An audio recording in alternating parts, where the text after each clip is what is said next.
that amount of time up and over here without falling into the cactus or making it that way without making some kind of sound.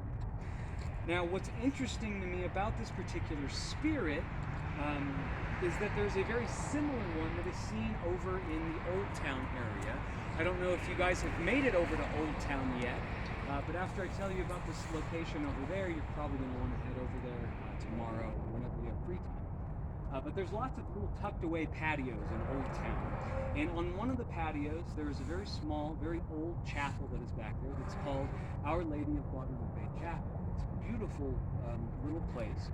And when you walk in there, you are met to the left side with a very bright and vibrant plexiglass image of the 13 lunar cycles as a calendar. And as the moon is going through its phases, it will show you the different phases of the moon. You hang a right, you go into the main worship area. Come here. You have 3 pews on one side, you have 3 pews on the other side. And all of these pews have been hand-carved by local New Mexican artists. A lot of them have different scripture and Bible verses carved into them, and they all have different shapes that they're carved into. Now, this particular spirit that is seen over there, growing up in Albuquerque, being an Albuquerque native, this was always my favorite story, because it always got me. It always creeped me out. And she is known as the Lady in Black or the Weeping Woman. She is either seen either before a tragedy occurs or right after a tragedy occurs. People will walk in to go say prayers or whatever, and they will notice this woman sitting on the right side pews in the middle seat, and she's just sitting there.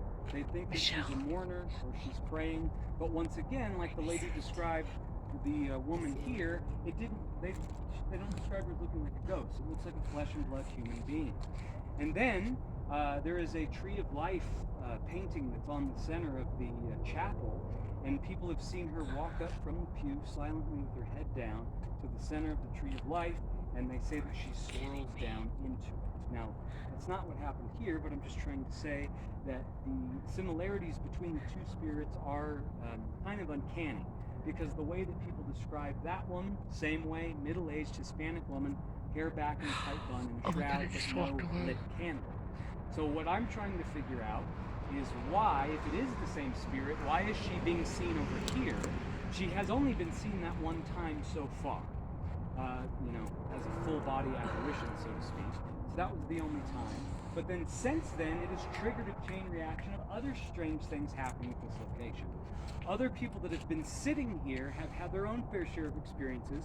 They've either felt that someone is sitting either on top of them or within them.